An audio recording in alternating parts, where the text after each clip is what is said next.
Muhammad sallallahu. Makanya selawat itu penting, wajib. Kita doakan pas selawat, rasa-rasanya bakalan kurang barokah. Benar apa kagak? Maka masjid yang ketika hanya anak muda dilarang buat selawat kagak berkah. Di Masjid Aridon anak mudanya dilarang selawat apa kagak? Larang. Mana DKM-nya? Dilarang apa dimulai anak muda selawat? Dilarang. Nah, ngomong sini apa? Kelihatan mukanya. Tertua lagi belakang lagi. Di atas.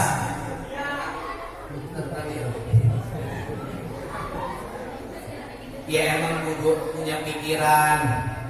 Kadang-kadang maghrib masih 2 jam lagi bocah udah taprak tumpuk pai selawatan. Selawatan juga kudu enak. Yang suaranya enak boleh selawatan. Yang suaranya sember mendingan gak usah ngomong.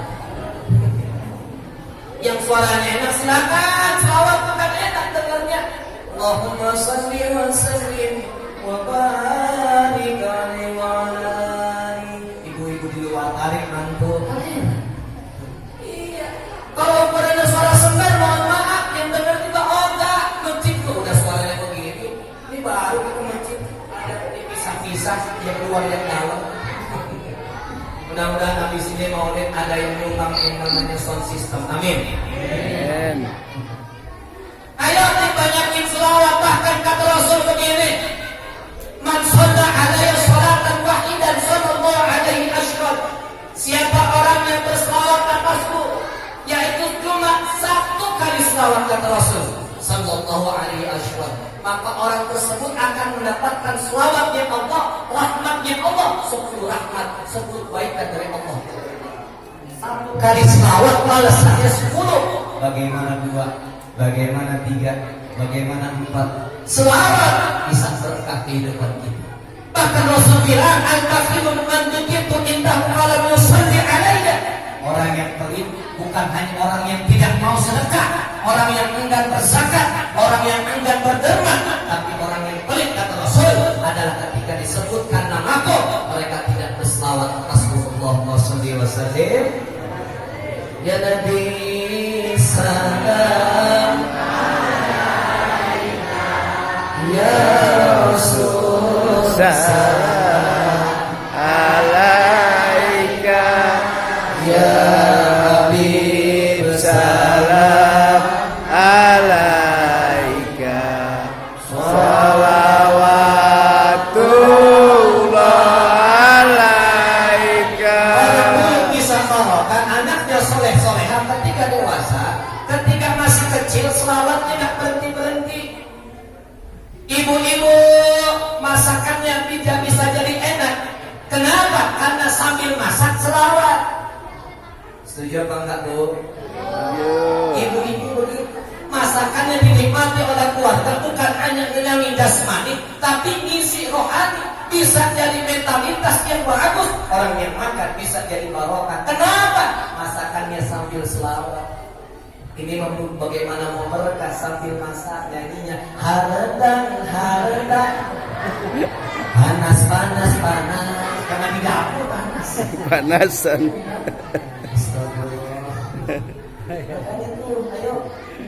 Ini dapur.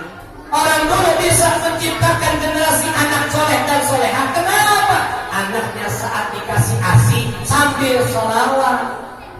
Ya Rabbi bil Mustafa balligh maqasidana waghfir lana ma madha wasila. Bocah yang nangisnya sesenggukan susah untuk didiemin. Ketika dikasih ASI sambil sholat, tuh bocah diem. Ada yang nanya, Ustaz, yang diem bocah, kadang-kadang bapaknya kagak bisa diem. Ya udah kasih ASI sambil selamat. Jejak mukanya. Enak selawat. Makanya berkah selawat itu cuma 1 tempat yang kagak boleh. Di mana? Masuk toilet gak boleh. Ada kali mentang-mentang Ustaz itu ada vokalis BM itu ada mentang-mentang suaranya enak, sampai di kamar mandi selawat. Ya Rabbi selawat dimanapun enak. Mau makan salawatan, mau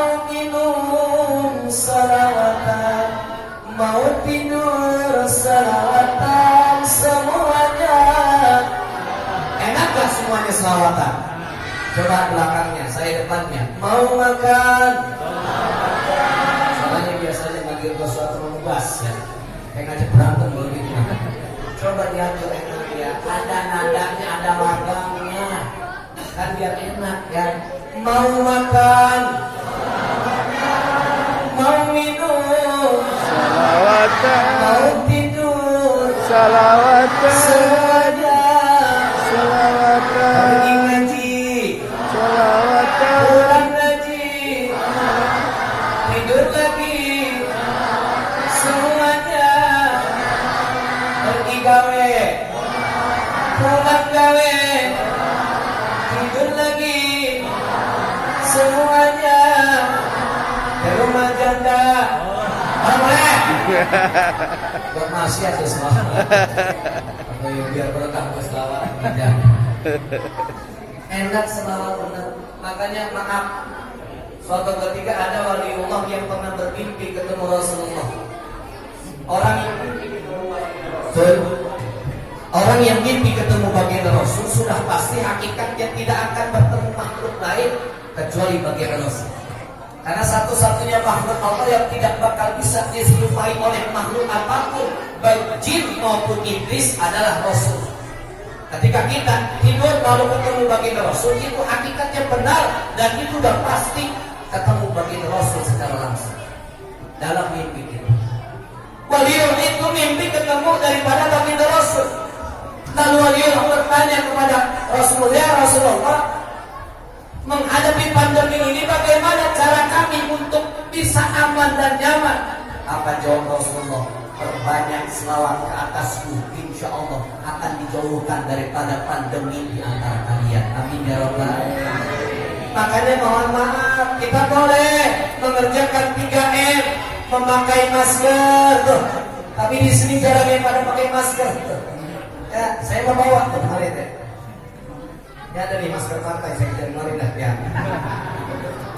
Berkampanye ya. Pakai masker boleh kemana-mana. Kita ngormatin pemerintah, kudu pakai. Yang kedua apa tuh? Sering mencuci tangan. Tapi plus madang, jangan nyuci tangan dong, madang makada. Mana-mana kita suruh mampir Ustaz, mampir cuci tangan. Kosono berapa cuci tangan. Madang makada. Mengapa suruh cuci tangan? Anjuran pemerintah. Makanya selalu pemerintah orang mau cuci tangan suruh madang juga kan enak kita. Sehat. Yang ketiga, jaga jarak. Tuh. Boleh jaga jarak, emang itu anjuran pemerintah.